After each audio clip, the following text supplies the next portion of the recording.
ವಾಕ್ಯವನ್ನು ನಾವು ಏನ್ ಮಾಡುವವರಾಗಿರೋಣ? ಕೇಳುವವರಾಗಿರೋಣ. ವಾಕ್ಯವನ್ನ ಕೇಳುವುದರಿಂದ ಏನಾಗ್ತದೆ ಅಂತೇಳಿ ವಾಕ್ಯ ಹೇಳುತ್ತದೆ. ವಾಕ್ಯವನ್ನ ಕೇಳುವುದರಿಂದ ನಂಬಿಕೆ ಬರ್ತದೆ. ಹಲ್ಲೆಲೂಯ. ಯಾವಾಗ ನಾವು ವಾಕ್ಯಗಳನ್ನ ಕೇಳಿಸಿಕೊಳ್ತೇವೋ ಅವಾಗ ನಮಗೆ ನಂಬಿಕೆ ಬರ್ತದೆ. ಆ ವಾಕ್ಯ ನಿಮ್ಮ ಒಳಗೆ ನಂಬಿಕೆ ಬರುವಾಗ ಏನಾಗ್ತದೆ? ನಿಮ್ಮ ಜೀವಿತದಲ್ಲಿ ನೀವು ಮಹಿಮೆಯನ್ನ ಕಾಣುತ್ತೀರಿ. ಹಲ್ಲೆಲೂಯ. ಈ ಒಂದು ಸಮಯದಲ್ಲಿ ನಿಜವಾಗಿ ನಾನು ಹೇಳ್ತೀನಿ, ಎಲ್ಲ ಯಾವುದೇ ಚಿಂತೆ ಇರಲಿ, ಯೋಚನೆಗಳಿರಲಿ, ಅವುಗೆಲ್ಲವನ್ನ ಬದಿಗಿಟ್ಟು ಖಾಲಿ ಹೃದಯದೊಟ್ಟಿಗೆ ದೇವರು ನನ್ನ ಹೃದಯವನ್ನ ತಾಕಲಿಕ್ಕಿದ್ದಾನೆ, ನನ್ನ ಹೃದಯವನ್ನು ತುಂಬಿಸ್ತಾನೆ ಎಂಬ ಹಂಬಲದಿಂದ ವಾಕ್ಯಕ್ಕಾಗಿ ನೀವು ಕಾದುಕೊಂಡಿರಿ. ಹಲ್ಲೆಲೂಯ. ಈ ಒಂದು ಸಮಯದಲ್ಲಿ ಒಂದು ವಚನವನ್ನು ಓದಿ ನಾನು ದೇವರ ವಾಕ್ಯದಲ್ಲಿ ನಡೆಸಲಿಕ್ಕೆ ಇಷ್ಟವುಳ್ಳವನಾಗಿದ್ದೇನೆ. ಮೊದಲನೇ ಥೆಸಲೋನಿಕದವರಿಗೆ ಬರೆದ ಪತ್ರಿಕೆ 5ನೇ ಅಧ್ಯಾಯ 24ನೇ ವಚನ.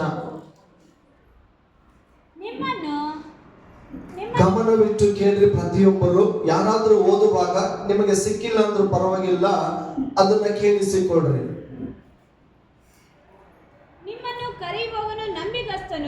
ನಿಮ್ಮನ್ನು ಕರೆಯುವವನು ನಂಬಿಗಸ್ತನು, ಆತನು ತನ್ನ ಕಾರ್ಯವನ್ನು ಸಾಧಿಸುವನು ಎಂಬುದಾಗಿ. ಹಲ್ಲೆಲೂಯ. ಎಲ್ಲರೂ ಈ ವಾಕ್ಯವನ್ನ ನಾವು ಗಮನಿಸುವುದಾದರೆ, ಇವತ್ತು ಪ್ರತಿಯೊಬ್ಬನು ಕರೆದವರನ್ನು ಸಭೆಯಲ್ಲಿ ಯಾರಂದ್ರೆ ದೇವರಾಗಿದ್ದಾನೆ. ಆತನು ಕರೆದಿದ್ದು ಯಾವ ಒಂದು ಆಧಾರದ ಮೇರೆಗೆ ಅಂತೇಳಿ ಯೋಚನೆ ಮಾಡುವುದಾದರೆ, ಆತನು ಕರೆದಿದ್ದು ತನ್ನ ವಾಕ್ಯದ ಆಧಾರದ ಮೇರೆಗೆ. ನಮ್ಮ ಎಬಿಲಿಟಿ ನೋಡಿ ಆತನು ನಮ್ಮನ್ನು ಕರೆದಿಲ್ಲ, ನಮ್ಮ ಜ್ಞಾನವನ್ನು ನೋಡಿ ಆತನು ಕರೆದಿಲ್ಲ, ನಮ್ಮ ಒಂದು ಸಂಗತಿಗಳನ್ನು ನೋಡಿ ಆತನು ಕರೆದಿಲ್ಲ. ಆತನು ತನ್ನ ವಾಕ್ಯದ ಆಧಾರದ ಮೇರೆಗೆ ನಮ್ಮನ್ನು ಕರೆದವನಾಗಿದ್ದಾನೆ ಮತ್ತು ಆತನು ನಂಬಿಗಸ್ತನಾಗಿದ್ದಾನೆ ಎಂಬುದಾಗಿ ನಾವು ವಾಕ್ಯದಲ್ಲಿ ನಾವು ನೋಡುತ್ತೇವೆ. ಈ ನಂಬಿಗಸ್ತನಾಗಿರುವಂತ ದೇವರು ಯಾವುದಕ್ಕಾಗಿ ನಮ್ಮನ್ನು ಕರೆದಿದ್ದಾನೋ ಅವನೇ ಕಾರ್ಯ ಸಾಧಿಸುವುದಕ್ಕಾಗಿ ಕರೆದಿದ್ದಾನೆ. ನಾವು ಕೇವಲ ಆತನಲ್ಲಿ ಒಂದು ಪಾತ್ರೆಯಾಗಿದ್ದೇವೆ, ಅವನು ಕಾರ್ಯ ಮಾಡುವುದಕ್ಕಾಗಿ ಒಂದು ಸಾಧನವಾಗಿದ್ದೇವೆ. ಸಾಧನ ಅಂತ ಹೇಳುವಾಗ ಇದು ಸಾಧನವಾಗಿ ಸರಳವಾಗಿ ಯೋಚನೆ ಮಾಡಬಾರದು. ಯಾವುದೇ ಒಂದು ಯಂತ್ರ ಉಪಕರಣವನ್ನ ರೆಡಿ ಮಾಡಬೇಕಂದ್ರೆ ಅದಕ್ಕೆ ಬೇಕಾಗಿರುವಂತ ಟೂಲ್ಸ್ ಅದಕ್ಕೆ ಇರ್ತದೆ. ಹಲ್ಲೆಲೂಯ. ಯಾಕಂದ್ರೆ ಇದು ಬಹಳ ಪ್ರಾಮುಖ್ಯತೆ ಇರ್ತದೆ. ಅದು ನೋಡುವುದಕ್ಕೆ ಸಣ್ಣದಾಗಿರುವುದು, ಗಾತ್ರದಲ್ಲಿ ಯಾವುದೇ ಒಂದು ಅಳತೆ ಮಟ್ಟ, ತೂಕ ಮಟ್ಟ ಕಡಿಮೆ ಆಗಿರಬಹುದು, ಆದರೆ ಆ ಸಾಧನದ ಬಹಳ ಅವಶ್ಯಕತೆ ಇರ್ತದೆ. ಹಾಗೆ ದೇವರು ನಮ್ಮನ್ನು ಕರೆದಿರುವಂತ ನಮ್ಮ ದೇವರು ನಂಬಿಗಸ್ತನು, ಅವನು ತನ್ನ ಕಾರ್ಯವನ್ನು ಸಾಧಿಸುವವನಾಗಿದ್ದಾನೆ. ಇವತ್ತು ನಮ್ಮ ಜೀವಿತದಲ್ಲಿ ನಾವು ದೇವರು ನಮ್ಮನ್ನು ಕರೆದಿರುವಾಗ, ದೇವರು ನಮಗೆ ನಂಬಿಗಸ್ತನಾಗಿರುವಾಗ ನಾವು ಯಾವುದನ್ನ ನಂಬುತ್ತಾ ಇದ್ದೇವೆ, ನಾವು ಯಾವುದನ್ನ ಆತುಕೊಳ್ಳುತ್ತಾ ಇದ್ದೇವೆ, ಅದು ಬಹಳ ಪ್ರಾಮುಖ್ಯತೆ ಆಗಿರುತ್ತದೆ. ನಾನು ಕರೆದಂತ ದೇವರ ಮೇಲೆ ನಾನು ನಂಬಿಕೆ ಇಟ್ಟಿದ್ದೇನಾ? ಆತನ ಕಾರ್ಯಗಳಿಗಾಗಿ ನಾನು ಅನುಕೂಲವಾಗಿದ್ದೀನ? ಅವನ ಕಾರ್ಯಗಳಿಗೆ ನಾನು ಪ್ರತಿಕ್ರಿಯೆ ಮಾಡುತ್ತಾ ಇದ್ದೇನಾ ಇಲ್ಲವೋ ಎಂಬುದನ್ನು ನಾವು ಯಾವಾಗಲೂ ಗಮನಿಸುವವರಾಗಿರಬೇಕು. ಒಂದು ವಚನವನ್ನು ಓದೋಣ. ಆದಿಕಾಂಡ ಪುಸ್ತಕ 17ನೇ ಅಧ್ಯಾಯ 5ನೇ ವಚನ.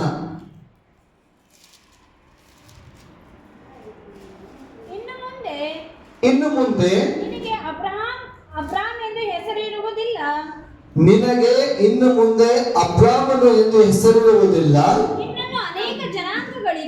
ನಿನ್ನನ್ನು ಅನೇಕ ಜನಾಂಗಗಳಿಗೆ ಮೂಲ ಪಿತೃವಾಗಿ ನೇಮಿಸಿರುವುದರಿಂದ ನಿನಗೆ ಅಬ್ರಾಮನೆಂದು ಹೆಸರಿರುವುದು. ಇನ್ನೊಂದು ವಚನ ಅದೇ ಒಂದು ಅಧ್ಯಾಯದಲ್ಲಿ 15ನೇ ವಚನ. ಇದಲ್ಲದೆ ದೇವರು ಅಬ್ರಹಾಮನಿಗೆ ನೀನು ಇನ್ನು ಮುಂದೆ ನಿನ್ನ ಪತ್ನಿಯನ್ನು ಸಾರಾಯಳೆಂದು ಕರೆಯದೆ ಸಾರಾ ಎಂದು ಕರೆಯಬೇಕು ಎಂಬುದಾಗಿ. Hallelujah, hallelujah. ಸಭೆಯಲ್ಲಿರುವಂತ ಪ್ರತಿಯೊಂದು ವಿಶ್ವಾಸಿಗಳು ಬಹಳ ಸೂಕ್ಷ್ಮವಾಗಿ ಗಮನಿಸುವಂತ ವಿಷಯ ಇದಾಗಿರ್ತದೆ. ಪ್ರತಿಯೊಬ್ಬರು ಜಾಗ್ರತೆಯಿಂದ ನಾವು ಕೇಳಿಸಿಕೊಳ್ಳುವುದಾಗಿರೋಣ. ನಾವು ಅನೇಕ ಸಾರಿ ಏನು ಮಾಡ್ತೇವೆ, ದೇವರ ಕಾರ್ಯಗಳಂತಂದ್ರೆ ನಾವು ಬಹಳ ವೇಗದಲ್ಲಿ ಬಹಿರಂಗವಾಗಿ ನೋಡ್ಲಿಕ್ಕೆ ಪ್ರಯತ್ನ ಮಾಡ್ತೇವೆ. ನಮ್ಮ ಸುತ್ತಮುತ್ತಲು ನೋಡಲಿಕ್ಕೆ ನಾವು ಪ್ರಾರಂಭ ಮಾಡ್ತೇವೆ. ಇವತ್ತು ಅನೇಕರು ನೋಡ್ರಿ, ದೇವರ ವಿಷಯ ಅಂತೇಳಿ ಬಂದಾಗ ಈ ಸ್ತುತಿ ಇರ್ತದೆ, ಆರಾಧನೆ ಇರ್ತದೆ, ಪ್ರಾರ್ಥನೆ, ವಾಕ್ಯ ಎಲ್ಲ ಇರ್ತದೆ. ಆದ್ರೆ ಅವರು ಬದಲಾವಣೆ ಬಹಳ ವೇಗವಾಗಿ ಎಲ್ಲಿ ಕಾಣ್ಬೇಕಂತಂದ್ರೆ ಬಹಿರಂಗವಾಗಿ, ಹೊರಗಡೆ ವಿಷಯದಲ್ಲಿ. ಈ ವಿಷಯದಲ್ಲಿ ಅನೇಕರ ಆಲೋಚನೆಗಳನ್ನ ಇಟ್ಟುಕೊಂಡಿರ್ತಾರೆ. ಆದ್ರೆ ಅನೇಕ ಸಾರಿ ನಮ್ಮನ್ನು ನಾವು ಏನ್ ಮಾಡ್ತೇವೆ, ದೇವರು ಮಾಡಬೇಕಿರುವಂತ ಮುಖ್ಯ ವಿಷಯದಲ್ಲಿ ನಮ್ಮ ಗಮನವನ್ನು ನಾವು ಇಡುವುದಿಲ್ಲ. ಈಗ ಅಬ್ರಾಮನನ್ನ ಯಾರು ಕರೆದಿದ್ದಾರೆ? ದೇವರ ವಾಕ್ಯ 12ನೇ ಅಧ್ಯಾಯದಲ್ಲಿ ಆದಿಕಾಂಡದಲ್ಲಿ ನೋಡುವಾಗ ಅಬ್ರಾಮನನ್ನು ಕರೆದವರು ಯಾರು? ದೇವರು. ಅಬ್ರಾಮನು ಯಾರನ್ನ ನಂಬಿ ಬಂದಿದ್ದಾನೆ? ದೇವರನ್ನು ನಂಬಿ ಬಂದಿದ್ದಾನೆ. ಈ ಅಬ್ರಾಮನು ನೋಡ್ರಿ, ಬೈಬಲ್ ಇತಿಹಾಸದಲ್ಲಿಯೇ ಒಬ್ಬ ನಂಬಿಕೆ ವೀರನು ಎಂಬ ಪದವಿಯನ್ನು ಪಡೆದುಕೊಂಡು ದೇವರ ಸ್ನೇಹಿತನೆಂದು ದೇವರಿಂದ ಹೆಸರು ಕರೆದುಕೊಂಡಿರುವಂತ ವ್ಯಕ್ತಿ. ಈಗ ಇವನು ದೇವರ ಸ್ನೇಹಿತನಾಗಿ ಜೀವಿಸ್ತಾ ಇದ್ದಾನೆ.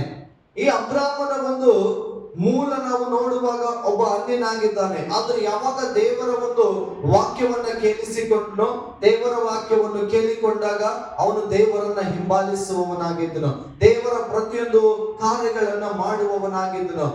ಈಗ ಅಬ್ರಾಮನು ದೇವರು ಕರೆದಾದ ಮೇಲೆ ಅನೇಕ ವರ್ಷಗಳು, ಕಾಲಗಳು ದಾಟಿ ಹೋಗ್ತವೆ.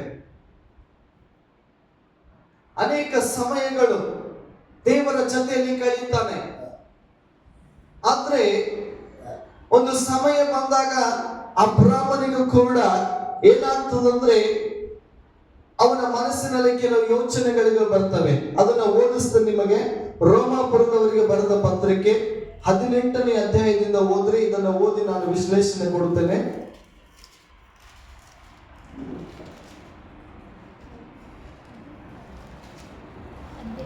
ರೋಮಾಪುರದವರಿಗೆ ಬರೆದ ಪತ್ರಿಕೆ ಅಧ್ಯಾಯ 4:18ನೇ ವಚನದಿಂದ.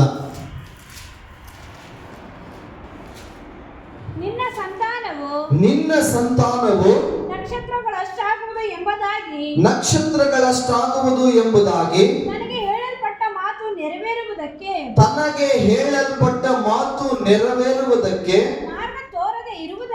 ಮಾರ್ಗ ತೋರದೆ ಇರುವುದರಿಂದ ಅಬ್ರಾಮನು ತಾನು ಅನೇಕ ಜನಾಂಗಗಳಿಗೆ ಮೂಲ ಪಿತೃವಾಗುವನೆಂಬ ನಿರೀಕ್ಷೆಗೆ ಆಸ್ಪದವಿಲ್ಲದಿರುವಾಗಲೂ ನಿರೀಕ್ಷಿಸಿ ನಂಬಿದನು. ಅವನು ಹೆಚ್ಚು ಕಡಿಮೆ 100 ವರ್ಷದವನಾಗಿದ್ದು ತನ್ನ ದೇಹವು ಆಗಲೇ ಮೃತುಪ್ರಾಯವಾಯಿತೆಂದು ಸಾರಳಿಗೆ ಗರ್ಭಕಾಲ ಕಳೆದು ಹೋಯಿತೆಂದು ಯೋಚಿಸಿದಾಗಿಯೂ ಅವನ ನಂಬಿಕೆ ಕುಂದಲಿಲ್ಲ. ಎಲ್ಲರೂ ಜೋರಾಗಿ ಹೇಳೋಣ, ಅವನ ನಂಬಿಕೆ ಕುಂದಲಿಲ್ಲ. ಅವನ ನಂಬಿಕೆ ಕುಂದಲಿಲ್ಲ. ಈಗ ನೋಡ್ರಿ, ಯಾವ ದೇವರಿಂದ ಇವನು ವಾಕ್ಯವನ್ನು ಕೇಳಿಸಿಕೊಂಡಿದ್ದಾನೋ ಆ ದೇವರ ಮೇಲೆ ಇವನು ನಂಬಿಕೆ ಇಟ್ಟು ಪ್ರಾರಂಭದಲ್ಲಿ ಏನನ್ನು ಬಿಟ್ಟು ಬಂದಿದ್ದಾನೆ? ತನ್ನ ತಂದೆಯ ಮನೆಯನ್ನು ಬಿಟ್ಟು ಬಂದಿದ್ದಾನೆ, ತನ್ನ ಸ್ವದೇಶವನ್ನು ಬಿಟ್ಟು ಬಂದಿದ್ದಾನೆ, ತನ್ನ ಸ್ವಂತ ಪ್ರಾಂತ್ಯವನ್ನು ಬಿಟ್ಟು ಬಂದಿದ್ದಾನೆ. ಆ ನಂಬಿಕೆಯ ಮೇರೆಗೆ ಈ ಅಬ್ರಾಮನು ಏನು ಮಾಡಿದ್ದಾನೆ? ತಾನು ತನ್ನ ಹೆಂಡತಿಯ ಜೊತೆಯಾಗಿ ದೇವರು ತೋರಿಸುವಂತ ಕಾನಾನ್ ದೇಶಕ್ಕೆ ಅವರು ಯಾತ್ರೆಯನ್ನು ಸಾಗಿದ್ದಾರೆ. ಇದು ಕೇವಲ ಒಂದು ಭೂಮಿಯಲ್ಲಿ ತೋರಿಸುವಂತ ಯಾತ್ರೆಯ ಸ್ಥಳಕ್ಕೆ ಇದು ಆಗಿರುವುದಿಲ್ಲ. ಇದು ಬಹಳ ಆಳವಾಗಿರುವಂತ ಯೋಚನೆ. ಅವನು ತನ್ನ ಜೀವಿತವನ್ನು ಈಗ ಪ್ರಾರಂಭ ಮಾಡ್ತಾ ಇರೋದು ನಂಬಿಕೆಯಲ್ಲಿ ಪ್ರಯಾಣ. ಮತ್ತೆ ಇವನು ಎಲ್ಲಿಗೆ ಸಾಕ್ತಾ ಇದ್ದಾನಂದ್ರೆ ದೇವರ ವಾಗ್ದಾನ ಸ್ಥಳಕ್ಕೆ. ಆ ವಾಗ್ದಾನ ಇವನು ಪಡ್ಕೊಂಡಾಗ ನೋಡ್ರಿ, ಇವನು 75 ವಯಸ್ಸಿನವನಾಗಿದ್ದನಂತೆ ಚರಿತ್ರೆ ಹೇಳುವ ಪ್ರಕಾರ. ಈಗ 25 ವರ್ಷಗಳು ಕಳೆದು ಹೋಗಿವೆ. ಇಲ್ಲಿ ಹೆಚ್ಚು ಕಡಿಮೆ ಎಷ್ಟು 100 ವರ್ಷ ಅಂತ ಹೇಳ್ತಾರೆ.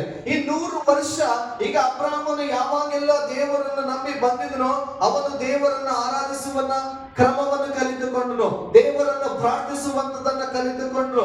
ಇವನು ಯಾವಾಗೆಲ್ಲ ಭಯ ಪಡ್ತಾ ಇದ್ದನೋ ಅವಾಗೆಲ್ಲ ದೇವರು ಬಂದು ಇವನಿಗೆ ಮಾತನಾಡುತ್ತಾ ಇವನ ನಂಬಿಕೆಯನ್ನ ಹೆಚ್ಚಿಸ್ತಾ ಇದ್ದಾನೆ, ಬಲಪಡಿಸ್ತಾ ಇದ್ದಾನೆ, ಧೈರ್ಯ ಕೊಡಿಸ್ತಾ ಇದ್ದಾನೆ, ಇವನನ್ನ ಪ್ರಯಾಣ ಮಾಡಿಸ್ತಾ ಇದ್ದಾನೆ. ಇವನು ಪ್ರಯಾಣ ಮಾಡ್ತಾ ಇರಬೇಕಾಗಿದ್ದು ಈ ವಾಗ್ದಾನ ದೇಶ ಸೇರ್ಬೇಕಂತೇಳಿ. ಅದಕ್ಕೆ ಆ ಪ್ರಯಾಣದಲ್ಲಿ ಯಾವಾಗೆಲ್ಲ ಇವನಿಗೆ ಒಂದು ಭಯ ಬರ್ತಾ ಇತ್ತು, ಇವನಿಗೆ ಯಾವಾಗೆಲ್ಲ ಇವನಿಗೆ ಸಂಶಯ ಉಂಟಾಗ್ತಾ ಇತ್ತು, ಒಳಗಡೆ ಕಳವಳಗಳು ಉಂಟಾಗ್ತಾ ಇತ್ತು. ಈ ಬೈಬಲ್ ನೋಡ್ರಿ, ದೇವರು ಬಂದು ಅಬ್ರಹಾಮನಿಗೆ ಮಾತನಾಡ್ತಾನೆ ಇರ್ತಾನೆ. ನಾನು ಒಂದು ಬಹಳ ದೊಡ್ಡ ನಿಮಗೆ ವಿಷಯನ ಹೇಳ್ತೀನಿ.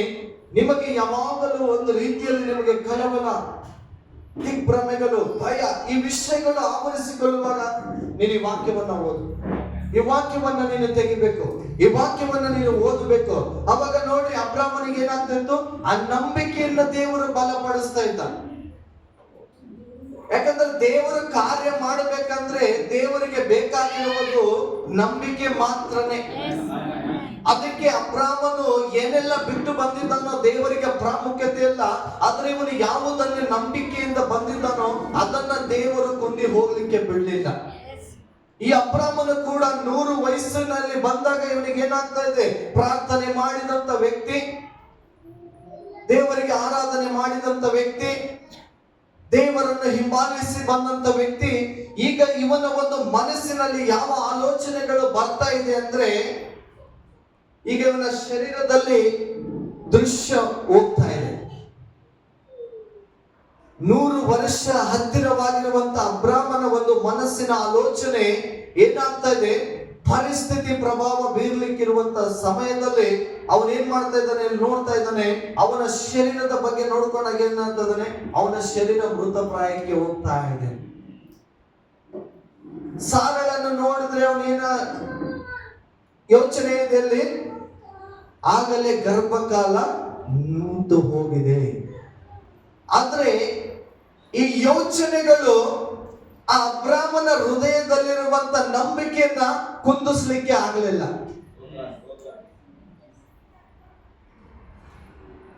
ಏನಾಗಿ ಮಾಡಲಿಲ್ಲ, ಈ ಯೋಚನೆಗಳು ಮನುಷ್ಯನ ಮನಸ್ಸಿನಲ್ಲಿ ಸಾಮೂಹಿಕವಾಗಿ ಸೈತಾನನು ಆಲೋಚನೆ ಮುಖಾಂತರ ಕೆಡುವುದಕ್ಕೆ ನೋಡ್ತಾನೆ. ಆದ್ರೆ ಅದಕ್ಕೆ ಆಸ್ಪದ ಮಾಡಿ ಕೊಡಬಾರದು. ನಾವು ಏನು ನಂಬಿದ್ದೇವೋ ಅದನ್ನು ನಾವು ಬಿಗಿಯಾಗಿ ಹಿಡಿದುಕೊಳ್ಳಬೇಕು, ಅದರ ಮೇಲೆ ನಾವು ಗಮನ ಇಡಬೇಕು, ಅದನ್ನೇ ಯಾವಾಗಲೂ ನಾವು ಹಿಂಬಾಲಿಸುವವರಾಗಿರಬೇಕು. ಈಗ ಈ ಅಬ್ರಹಾಮನು ದೇವರನ್ನು ನಂಬಿದನು ಅಂತೇಳಿ ವಾಕ್ಯ ಇರುತ್ತದೆ. ಇವನು ಅಷ್ಟೆಲ್ಲ ಯೋಚಿಸಿದಕ್ಕಾಗಿಯೋ ಇವನ್ನ ಯಾವುದೇ ಯೋಚನೆಗಳಾಗಲಿ ಈ ಅಬ್ರಹಾಮನಲ್ಲಿರುವಂತ ಹೃದಯದಲ್ಲಿರುವಂತ ನಂಬಿಕೆಯನ್ನ ತೆಗೆದು ಹಾಕ್ಲಿಕ್ಕೆ ಆಗ್ತಾನೆ ಇಲ್ಲ. ಹಲ್ಲೆಲೂಯ. ಅದು ಯಾವುದೇ ಆಲೋಚನೆ ಬರಲಿ, ನನ್ನ 100 ವಯಸ್ಸಾಯ್ತು, ನನ್ನ ಚರ್ಮ ಬಿದ್ದೋಯ್ತು, ನಾನು ಮುದುಕನಾದೆ, ಇನ್ನೆಷ್ಟು ವರ್ಷ ಬದುಕ್ತೇನೆ, ನನ್ನ ಹೆಂಡತಿ ಎಷ್ಟು ವರ್ಷ ಬದುಕ್ತಾಳು, ಹೀಗೆ ಮುದುಕಿ ಅಜ್ಜಿ ಏನೆಲ್ಲ ಯೋಚನೆಗಳು ಬಂದ್ರು, ಇವೆಲ್ಲ ಈ ಮಾತುಗಳಿಗೆ ಅಬ್ರಹಾಮನ ಹೃದಯದಲ್ಲಿರುವಂತ ನಂಬಿಕೆಗೆ ಏನು ಪ್ರಭಾವ ಬೀರ್ತಾನೆ ಇಲ್ಲ. ಅಷ್ಟರ ಮಟ್ಟಿಗೆ ಇವನು ದೇವರಲ್ಲಿ ನಂಬಿಕೆ ಇಟ್ಟಿದ್ದಾನೆ. ಆ ನಂಬಿಕೆ ಆಲ್ರೆಡಿ ಅಷ್ಟರ ಮಟ್ಟಿಗೆ ದೃಢವಾಗಿ ನಿಂತಿದೆ. ಹಲ್ಲೆಲೂಯ.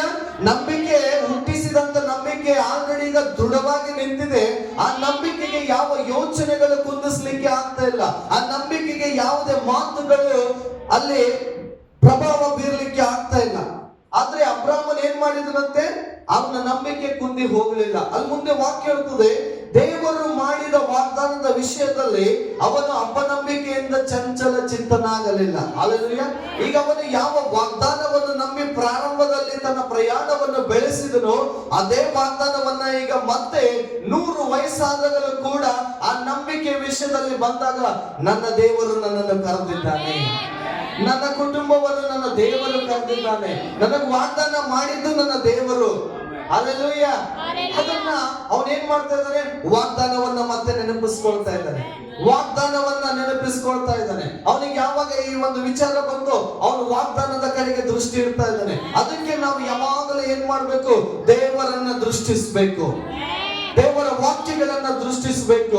ದೇವರ ವಾಕ್ಯದಲ್ಲಿರುವಂತ ನಂಬಿಕೆಯನ್ನ ನಾವು ಬಿಗಿಯಾಗಿ ಹಿಡಿದುಕೊಳ್ಳುವಾಗ ಏನಾಗ್ತದೆ? ನಾವು ನಮ್ಮ ಜೀವಿತದಲ್ಲಿ ನಮ್ಮನ್ನ ದೇವರು ನಡೆಸುವಂತವನಾಗಿರ್ತಾನೆ. ಯಾಕಂದ್ರೆ ನಮ್ಮನ್ನ ಕರೆದಿದ್ದು ದೇವರು. ಆ ದೇವರ ಮೇಲೆ ನಾವು ನಂಬಿಕೆ ಇಟ್ಟಿದ್ದೇವೆ. ಕೆಲವರು ಪ್ರಯಾಣ ದೇವರ ಮೇಲೆ ನಂಬಿಕೆ ಇಟ್ಟು ಪ್ರಾರಂಭ ಮಾಡ್ತಾರೆ. ಅವ್ರ ಪ್ರಾರಂಭದಲ್ಲಿ ಏನಾಗ್ತದೆ? ಅವರಿಗೆ ಇರುವಂತ ಎಲ್ಲಾ ಅವಸರತೆಗಳನ್ನ ಹೊಂದಿಕೊಂಡಾಗ ಏನಾಗ್ತದೆ? ಅವರ ವಿಷಯಗಳಲ್ಲಿ ಅವರು ತೃಪ್ತರಾಗಿ, ಆದ್ರೆ ಕೆಲವೊಂದು ವಿಷಯಗಳು ಆಗದೆ ಇರುವಾಗ ಅವರು ದೇವರ ಮೇಲೆ ನಂಬಿಕೆಯನ್ನ ಬಿಟ್ಟು ಬಿಡ್ತಾರೆ. ಆದ್ರೆ ನಾವು ಒಂದು ಕಡೆ ವಾಕ್ಯ ಹೇಳ್ತದೆ, ನಾವು ಅಬ್ರಾಮನ ಸಂತತಿಯಾಗಿದ್ದೇವೆ ಮತ್ತು ಸಾರಳ ಕುಮಾರ್ತೆಗಳಾಗಿದ್ದೇವೆ ಅಂತ ಹೇಳ್ತದೆ. ಅದರ ಅರ್ಥ ನಾವು ನಂಬಿಕೆಯ ಸಂತಾನ. ಅಬ್ರಾಮನು ನಂಬಿಗಸ್ತಿಕೆಯಲ್ಲಿ ದೇವರಲ್ಲಿ ನಂಬಿಗಸ್ತನಾಗಿದ್ದನು. ದೇವರು ಹೆಂಗೆ ನೋಡ್ತಾನೆ? ನಮ್ಮನ್ನು ನಂಬಿಗಸ್ತರಾಗಿ ನೋಡ್ತಾ ಇದ್ದಾನೆ. ಆ ನಂಬಿಗಸ್ತರಾಗಿ ನಾವು ಇರಬೇಕು. ಈಗ ದೇವರು ಕಾರ್ಯ ಮಾಡುವಂತ ವಿಷಯದಲ್ಲಿ ಅವನು ಏನ್ ಮಾಡ್ತಾ ಇದ್ದಾನೆ? ತಾನು ಮಾಡಿದ ವಾಗ್ದಾನದ ವಿಷಯದಲ್ಲಿ ಅವನ ಅಪನಂಬಿಕೆಯಿಂದ ಚಂಚಲ ಚಿತ್ತನಾಗಲಿಲ್ಲ. ದೇವರನ್ನು ಘನಪಡಿಸುವವನಾಗಿ ಆತನು ತನ್ನ ವಾಗ್ದಾನವನ್ನು ನೆರವೇರಿಸುವುದಕ್ಕೆ ಸಮರ್ಥನೆಂದು ಪೂರಾ ಭರವಸೆಯಿಟ್ಟನು. ಹಲ್ಲೆಲೂಯಾ. ಅಬ್ರಾಮನಿಗೆ ಏನ್ ಮಾಡ್ತಾ ಇದ್ದಾನಂದ್ರೆ ದೇವರನ್ನು ಘನಪಡಿಸ್ತಾ ಇದ್ದಾನೆ. ನಾವು ಯಾವಾಗಲೂ ನಮ್ಮ ಜೀವಿತದಲ್ಲಿ ನಾವು ದೇವರ ಪ್ರಾರ್ಥನೆಯಾಗಲಿ, ದೇವರಿಗೆ ಸಲ್ಲಿಸುವಂತ ಆರಾಧನೆಯಾಗಲಿ, ದೇವರಿಗೆ ಘನಪಡಿಸುವಂತ ಸ್ತುತಿಯಾಗಲಿ, ಇದು ಯಾವುದು ಕಡಿಮೆ ಆಗಬಾರದು. ನನ್ನ ವೈಯಕ್ತಿಕ ಜೀವಿತದಲ್ಲಿ, ನನ್ನ ಕುಟುಂಬದಲ್ಲಿ, ನನ್ನ ಮನೆಯಲ್ಲಿ ಈ ಪ್ರಾರ್ಥನೆ, ಆರಾಧನೆ, ಸ್ತುತಿ, ವಾಕ್ಯಗಳು, ಈ ದೇವರ ಕಾರ್ಯಗಳು ಏನಾಗಿದೆಯೋ, ದೇವರನ್ನು ಘನಪಡಿಸುವಂತ ವಿಷಯಗಳು, ಇದು ಯಾವುದು ಕಡಿಮೆ ಆಗಬಾರದು. ಈಗ ಅಬ್ರಾಮನು ಯಾವುದರ ಕಡೆಗೆ ಗಮನ ಇಟ್ಟ? ಮತ್ತೆ ಪ್ರಾರ್ಥನೆ ಕಡೆಗೆ ಗಮನ ಇಡ್ತಾನೆ. ಮತ್ತೆ ದೇವರನ್ನು ಆರಾಧಿಸಲಿಕ್ಕೆ ಪ್ರಾರಂಭ ಮಾಡ್ತಾ ಇದ್ದಾನೆ, ದೇವರನ್ನ ಸ್ತುತಿ ಮಾಡ್ತಾ ಇದ್ದಾನೆ, ದೇವರ ಒಂದು ವಾಕ್ಯದ ವಾಗ್ದಾನದಲ್ಲಿ ನಡೆಯಲಿಕ್ಕೆ ಪ್ರಾರಂಭ ಮಾಡ್ತಾ ಇದ್ದಾನೆ. ಈಗ ಪೂರಾ ಭರವಸೆ ಬಿಟ್ಟು ದೃಢ ನಂಬಿಕೆ ಉಳ್ಳವನಾಗಿ ನಿಂತಿದ್ದಾನೆ. ಹಲ್ಲೆಲೂಯಾ. ಈ ದೃಢ ನಂಬಿಕೆ ಅನ್ನುವಂಥದ್ದು ಇದು ಬಹಳ ತಿಳ್ಕೊಳ್ಳುವಂತ ವಿಷಯ. ನಂಬಿಕೆ ಇಡುವುದು ಬೇರೆ, ದೃಢವಾಗಿ ನಿಲ್ಲುವುದು ಬೇರೆ. ಈ ದೃಢವಾಗಿ ನಿಂತವರ ಜೀವಿತದಲ್ಲೇ ವಾಗ್ದಾನಗಳು ನೆರವೇರ್ತದೆ. ಅವನು ಎಷ್ಟು ವರ್ಷದ ವಿಶ್ವಾಸಿಗಳಾಗಲಿ ದೇವರಿಗೆ ಸಂಬಂಧವಿಲ್ಲ.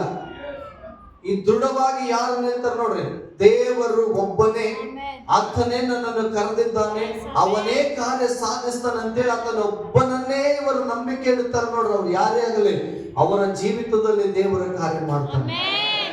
ಅದಕ್ಕೆ ನಮ್ಮ ಜೀವಿತದಲ್ಲಿ ಪೂರಾ ಭರವಸೆ. ನಮ್ಮ ಆಲೋಚನೆ ಮೇಲೆ ನಾವು ಆತುಕೊಳ್ಳಬಾರ್ದು, ನಮ್ಮ ಶರೀರದ ಕಾರ್ಯಗಳ ಮೇಲೆ ನಾವು ಆತುಕೊಳ್ಳಬಾರ್ದು, ಯಾವುದೇ ಒಂದು ವ್ಯಕ್ತಿಯ ಮೇಲೆ ಆತುಕೊಳ್ಳಬಾರದು, ಯಾವುದೇ ಪರಿಸರದಲ್ಲಿರುವಂತ ಯಾವುದೇ ವಿಷಯಗಳಾಗಲಿ, ನಮ್ಮ ಸುತ್ತಮುತ್ತಲಿನಂತ ಯಾವುದೇ ಒಂದು ವಿಷಯಗಳು, ಅದು ಯಾವುದು ನಾವು ಏನ್ ಮಾಡಬಾರ್ದು? ನೆರವು ಮಾಡಿಕೊಳ್ಳಬಾರದು. ಈಗ ದೇವರು ನಂಬಿಗಸ್ತನು, ತನ್ನ ಕಾರ್ಯವನ್ನು ಸಾಧಿಸ್ತಾ ಇದ್ದಾನೆ. ಈಗ ಅಬ್ರಾಮನು ತನ್ನ ಆಲೋಚನೆ ಬರುವಾಗ ಏನ್ ಮಾಡ್ದ? ಅವನ ನಂಬಿಕೆಯನ್ನ ಯಾವುದು ಕುಂದಿಸ್ಲಿಕ್ಕೆ ಆಗ್ಲಿಲ್ಲ. ನಿಮ್ಮ ನಂಬಿಕೆ ಕುಂದಿ ಹೋಗಬಾರದು ಅಂದ್ರೆ, ನೀನು ಯಾವಾಗಲೂ ದೇವರ ವಾಕ್ಯಗಳನ್ನು ಧ್ಯಾನ ಮಾಡಿಲ್ಲ ಅಂದ್ರೆ ನಿನ್ ನಂಬಿಕೆ ತೆಗೆದು ಹೋಗೋದು ಗ್ಯಾರಂಟಿ. ನಿಮ್ ನಂಬಿಕೆ ಕುಂದಿ ಹೋಗಬಾರದಂದ್ರೆ ಹಗಲು ರಾತ್ರಿ ನೀವು ವಾಕ್ಯ ಧ್ಯಾನ ಮಾಡುವುದು ಬಹಳ ಬಹಳ ಬಹಳ ಪ್ರಾಮುಖ್ಯತೆ. ಈ ನಂಬಿಕೆ ನಿನ್ನನ್ನ ದೇವರ ಮಹಿಮೆಯನ್ನು ನೋಡುವಂತೆ ಮಾಡುತ್ತದೆ. ನಂಬಿಕೆ ದೇವರ ವಾಕ್ಯವನ್ನು ಕಾರ್ಯ ಸಾಧಿಸುವುದಕ್ಕೆ ಆಸ್ಪದವಾಗಿರುತ್ತದೆ. ನಂಬಿಕೆ ನಿನ್ನನ್ನು ಆಶೀರ್ವಾದದಲ್ಲಿ ನಡೆಸುತ್ತದೆ. ಈ ನಂಬಿಕೆ ನಿನ್ನ ವಾಗ್ದಾನಗಳನ್ನ ನೀನು ಅನುಭವಿಸುವಂತೆ ಮಾಡುತ್ತದೆ. ನೇರವಾಗಿ ಹೇಳಬೇಕಂದ್ರೆ ದೇವರು ಕಾರ್ಯ ಮಾಡುವಂತ ಮಾರ್ಗನೇ ನಂಬಿಕೆ.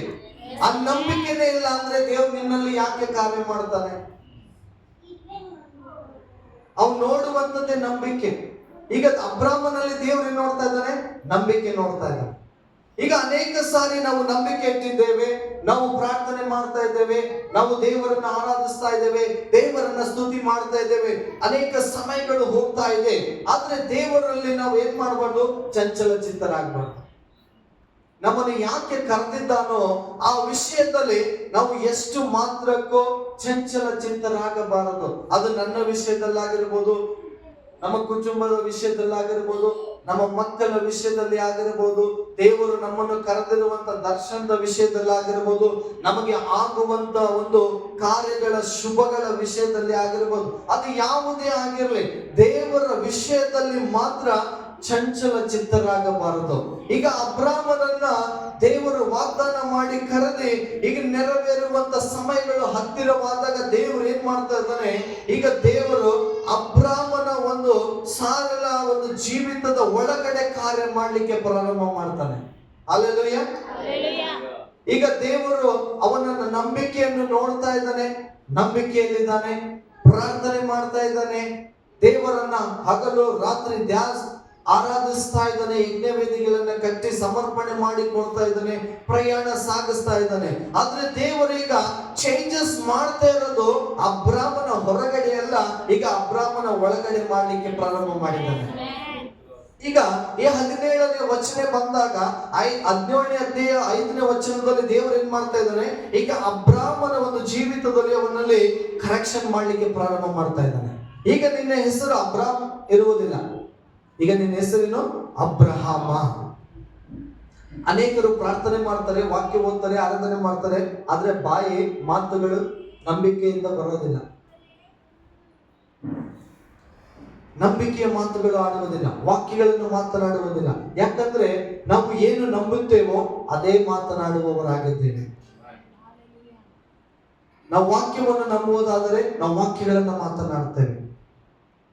ನೀವು ಪರಿಸ್ಥಿತಿಗಳು ನಂಬಿದಿರಂದ್ರೆ ಪರಿಸ್ಥಿತಿನೇ ಮಾತನಾಡ್ತಾರೆ, ಮನುಷ್ಯರನ್ನ ನಂಬಿದಿರಂದ್ರೆ ಮನುಷ್ಯ ವಿಷಯಗಳನ್ನೇ ಮಾತನಾಡ್ತಾರೆ.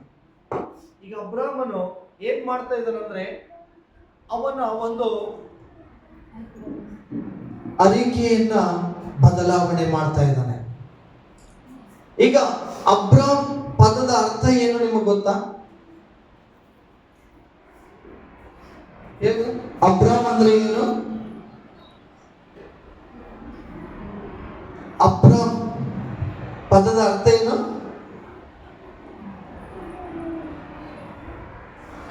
ಇಲ್ಲಿ ದೇವರು ಏನ್ ಮಾಡ್ತಾ ಇದ್ದಾನೆ? ನೀನು ಅಬ್ರಹಾಮ ಅನ್ನಿಸಿಕೊಳ್ತೇ ಅಂತ ಇದ್ದಾನೆ. ಇಂದಿನಿಂದ ನಿನ್ನ ಹೆಸರು ಏನಿರುವುದಿಲ್ಲ, ಅಬ್ರಾಮನು. ನೋಡಿ, ಇನ್ನು ಮುಂದೆ ನಿನಗೆ ಅಬ್ರಾಮ್ ಎಂದು ಹೆಸರಿರುವುದಿಲ್ಲ. ಏನಿಲ್ಲ? ಅಬ್ರಾಮ್. ಅದಕ್ಕೆ ಒಂದೊಂದು ಅಕ್ಷರಗಳನ್ನ ಬಹಳ ಧ್ಯಾನವಿಟ್ಟು ಓದಬೇಕು. ಇನ್ನು ಮುಂದೆ ನಿನಗೆ ಅಬ್ರಾಮ್ ಎಂದು ಹೆಸರಿರುವುದಿಲ್ಲ, ನಿನ್ನನ್ನು ಅನೇಕ ಜನಾಂಗಗಳಿಗೆ ಮೂಲ ಪಿತೃವಾಗಿ ನೇಮಿಸಿರುವುದರಿಂದ ನಿನಗೆ ಅಬ್ರಹಾಮನ್ ಎಂದು ಹೆಸರಿರುವುದು ಎಂಬುದಾಗಿ. ಈಗ ಬದಲಾವಣೆ ಮಾಡ್ತಾ ಇರೋದು ದೇವರು ಅಬ್ರಾಮನಲ್ಲಿ. ಹಲ್ಲೆಲೂಯಾ. ದೇವರು ಕಾರ್ಯ ಮಾಡುವಂತ ವಿಷಯಕ್ಕೆ ನಮ್ಮನ್ನು ಒಪ್ಪಿಸಿಕೊಡಬೇಕು. ಅದಕ್ಕೆ ದೇವರು ಕರೆದಾತನು ನಂಬಿಗಸ್ತನು, ತನ್ನ ಕಾರ್ಯವನ್ನು ಆತನು ಸಾಧಿಸ್ತಾನೆ. ಈಗ ಆತನ ಕಾರ್ಯ ಸಾಧಿಸಲಿಕ್ಕೆ ಏನ್ ಮಾಡಬೇಕು? ನಮ್ಮನ್ನು ನಾವೇ ಒಪ್ಪಿಸಿಕೊಡಬೇಕು ವೈಯಕ್ತಿಕವಾಗಿ. ಈಗ ದೇವರು ಕಾರ್ಯ ಮಾಡ್ತಾ ಇರೋದು ಯಾರನ್ನ? ಕರೆದವರ ಮಧ್ಯದಲ್ಲಿ. ಈಗ ಪರಿವರ್ತನೆ ಮಾಡ್ಬೇಕಂತಿದ್ದು ಈಗ ಅಬ್ರಾಮನಲ್ಲೇ ಮಾಡ್ತಾ ಇದ್ದಾನೆ. ಅಬ್ರಾಮನಲ್ಲಿ ಬದಲಾವಣೆ ಮಾಡಿದ್ದು ಏನಂದ್ರೆ, ಈಗ ಇನ್ನು ಮುಂದೆ ನೀನು ಅನೇಕ ಜನಾಂಗಗಳಿಗೆ ತಂದೆಯಾಗಿರುತ್ತೆ ಅಂತೇಳಿ ಅವನಿಗೆ ಅಬ್ರಹಾಮ ಎಂದು ಹೆಸರಿಡ್ತಾ ಇದ್ದಾನೆ. ಕರೆದಂತ ತನ್ನ ಹೆಂಡತಿಯ ಜೊತೆಯಲ್ಲಿರುವಂತ ಸಾರಳಿಗೆ ಅವನಿಗೆ ದೇವರು ವಿಷಯ ತಿಳಿಸಿ ಕೊಡ್ತಾ ಇದ್ದಾನೆ. ಅಂದ್ರೆ ಇನ್ನು ಮುಂದೆ ನೀನು ಸಾರಳು ಎನಿಸಿಕೊಳ್ಳುವುದಿಲ್ಲ, ನೀನು ಸಾರ ಅನಿಸಿಕೊಳ್ಳುತ್ತೆ ಅಂತೇಳಿ. ಈ ದೇವರು ಕೊಡುವಂತ ವಾಕ್ಯದ ಒಂದು ಮಹಿಮೆಯನ್ನ ನೀವು ಯಾವಾಗಲೂ ಯೋಚಿಸ್ಬೇಕು, ಅದರ ಪ್ರಕಟಣೆಯನ್ನು ನೀವು ತಿಳ್ಕೊಳ್ಬೇಕು. ಈಗ ಅಬ್ರಹಾಮ ಅನ್ನೋದರ ಪದದ ಅರ್ಥನೇ ಇಲ್ಲಿ ಕೆಳಗೆ ಹೇಳ್ತದೆ, ನಾನು ಅನೇಕ ಜನಾಂಗಗಳಿಗೆ ತಂದೆ. ಏನು? ಅಬ್ರಹಾಮ ಅನ್ನೋ ಪದದ ಒಂದು ವಾಕ್ಯದ ಒಂದು ಅರ್ಥ ಏನು? ನಾನು ಅನೇಕ ಜನಾಂಗಗಳಿಗೆ ತಂದೆಯಾಗಿದ್ದೇನೆ. ಯಾಕಂದ್ರೆ ಇವನು ಹಿಂದಗಡೆ ಏನೇನು ಮಾತಾಡ್ತಾ ಇದ್ದಾರೆ, ನನ್ನ ವಾಕ್ಯಕ್ಕೆ ಅದನ್ನ ರೆಫರೆನ್ಸ್ ಜಾಸ್ತಿ ತೆಗ್ತಲ್ಲ. ದೇವ್ರೇ ನನಗೆಲ್ಲ ಕೊಟ್ಟರು ನನ್ನ ಮಕ್ಕಳಿಲ್ಲ. ಇವನು ಯಾರು? ದೇವರನ್ನು ನಂಬಿದಂತ ವ್ಯಕ್ತಿ, ದೇವರ ಸ್ವರವನ್ನು ಕೇಳಿದಂತ ವ್ಯಕ್ತಿ, ದೇವರ ಒಂದು ಯಜ್ಞ ವೇದಿಗಳನ್ನು ಕಟ್ಟಿ ಆರಾಧಿಸಿದಂತ ವ್ಯಕ್ತಿ, ದೇವರ ವಾಕ್ಯದ ಮೇಲೆಗೆ ತನ್ನ ಸ್ಥಳವನ್ನ ಬಿಟ್ಟು ಬಂದು ಹೀಗೆಲ್ಲ ನೆರವೇರುವ ಸಮಯದಲ್ಲಿ ಇವನ ಬಾಯಿಯಲ್ಲಿ ಏನಾಗಿದೆ? ಮಾತುಗಳು ಲೋಕ ರೀತಿಯಾಗಿ ಬರ್ತಾ ಇದೆ. ಹಿಂದಿನ ಅಧ್ಯಾಯದಲ್ಲಿ ನೀವು ಓದ್ರಿ, ನನ್ನ ಮನೆಗೆ ಇದ್ದಾನಲ್ಲ ಎಲಿಯಾಜರನೇ ಅವನ ವಾಗ್ದಾನ ಪುತ್ರ ಆಗ್ಬಿಡ್ಲಿ. ಯಾರು? ಇದೇ ಅಬ್ರಹಾಮ. ಈಗ ದೇವ್ರಿಗೆ ಗೊತ್ತಾಯ್ತು ಇವನಿಗೆ ಎಲ್ಲಿ ಕರೆಕ್ಷನ್ ಮಾಡ್ಬೇಕು ಅಂತ. ದೇವರು ಯಾರಲ್ಲಿ ಕಾರ್ಯ ಮಾಡ್ತಾ ಇದ್ದಾನಂದ್ರೆ ಕರೆದವನಿಗೆ. ಅದಕ್ಕೆ ನಮ್ಮನ್ನು ನಾವು ದೇವರಲ್ಲಿ ಯಾವಾಗಲೂ ಕಾರ್ಯ ಮಾಡುವುದಕ್ಕಾಗಿ ಒಪ್ಪಿಸಿಕೊಡಬೇಕು. ನಾವು ದೇವರನ್ನು ನಂಬಿದ್ದರು, ಪ್ರಾರ್ಥನೆ ಮಾಡುವಾಗ, ವಾಕ್ಯಗಳು ಓದುತ್ತಾ ಇರುವಾಗ ನಾವೆಲ್ಲ ಇದು ಕ್ರಮವಾಗಿ ಮಾಡುವಂತ ಕಾರ್ಯಗಳು, ಇದು ದೇವರಿಗೆ ಘನಪಡಿಸುವಂತ ವಿಷಯಗಳು ಇವೆ. ಈಗ ದೇವರು ಕಾರ್ಯ ಮಾಡುವಂತ ಸಂದರ್ಭದಲ್ಲಿ ನಮ್ಮನ್ನು ನಾವು ಒಪ್ಪಿಸಿ ಕೊಟ್ಟಿಲ್ಲ ಅಂದ್ರೆ ನಾವು ಎಷ್ಟು ವರ್ಷಗಳಿಂದ ನಾವು ತಾಳ್ಮೆಯಿಂದಿದ್ರು ಆ ತಾಳ್ಮೆಗೆ ಅರ್ಥನೇ ಇರಲ್ಲ, ವ್ಯರ್ಥ. ಈಗ ಬದಲಾವಣೆ ಎಲ್ಲಿ ಮಾಡ್ತಾ ಇದ್ದಾನೆ? ಅಬ್ರಾಮನಲ್ಲಿ, ಕರೆದಂತ ಸಾರಳಲ್ಲಿ ಬದಲಾವಣೆ ಮಾಡ್ತಾ ಇದ್ದಾನೆ. ಈಗ ನಾನು ಇದನ್ನು ಯಾಕೆ ಹೇಳಲಿಕ್ಕೆ ಬರ್ತಾ ಇದ್ದೇನೆ ಅಂದ್ರೆ, ಇವತ್ತು ದೇವರು ನಂಬಿದಂತ ವ್ಯಕ್ತಿಗಳು ಏನ್ ಮಾಡ್ತಾರೆ? ಈಗ ನೋಡ್ರಿ, ಅವರು ಬಹಿರಂಗವಾಗಿ ಬದಲಾವಣೆ ನೋಡ್ತಾರೆ, ಹೊರಗಿನ ವಿಷಯಗಳಲ್ಲಿ ಬದಲಾವಣೆಗಳನ್ನು ವೇಗವಾಗಿ ನೋಡ್ಲಿಕ್ಕೆ ಪ್ರಯತ್ನ ಮಾಡ್ತಾರೆ. ಅಬ್ರಾಮನು ಅನೇಕ ಸಾರಿ ಅವನೇನಿಗೆ ಅವನ ಶರೀರವನ್ನು ನೋಡ್ಕೊತಾ ಇದ್ದ, ಆದ್ರೆ ದೇವರು ಅವನನ್ನ ದೃಢವಾಗಿ ಮತ್ತೆ ದೇವರು ನಡೆಸ್ತಾನೆ ಬಂದನು. ಈಗ ದೇವರು ಅವರ ವಿಷಯದಲ್ಲಿ ಕರೆಕ್ಷನ್ ಮಾಡಿ ಹೇಳ್ತಾ ಇರ್ತಾನೆ. ಇದು ಯಾವಾಗ ಅವರಿಗೆ ಅವನ ಕಾರ್ಯಗಳಿಗೆ ಅವರು ಒಪ್ಪಿಸಿಕೊಟ್ರು ಅವಾಗ ಹೇಳ್ತಾನೆ ದೇವರು, ನಿನಗೆ ಬರುವ ಇದೇ ವರ್ಷದಲ್ಲಿ ನಿನಗೆ ಮಗನಿರ್ತಾನೆ. ಅರ್ಥ ಆಗ್ತದ? ಯಾವಾಗ ಅವನು ಮಾಡುವಂತ ಕಾರ್ಯಕ್ಕೆ ಅವರು ಪೂರ್ತಿಯಾಗಿ ಭರವಸೆವಿಟ್ಟು ಒಪ್ಪಿಸಿಕೊಟ್ರು ಅವಾಗ ಆ ವಾಗ್ದಾನದ ಸಮಯ ಕೂಡ ಅವರು ಹೊಂದಿಕೊಂಡ್ರು. ಇಷ್ಟು ವರ್ಷದಿಂದ ತಾಳ್ಮೆಯಿಂದ ಅಬ್ರಾಮನಿಗೆ ಕೆಲವೊಂದು ಸಮಯಗಳು ಬರ್ತವೆ ಅವನಿಗೆ ಕುಂದಿಸ್ಲಿಕ್ಕಾಗ್ಲಿ, ಆದ್ರೆ ಅವನು ಕುಂದಿ ಹೋಗ್ಲಿಲ್ಲ.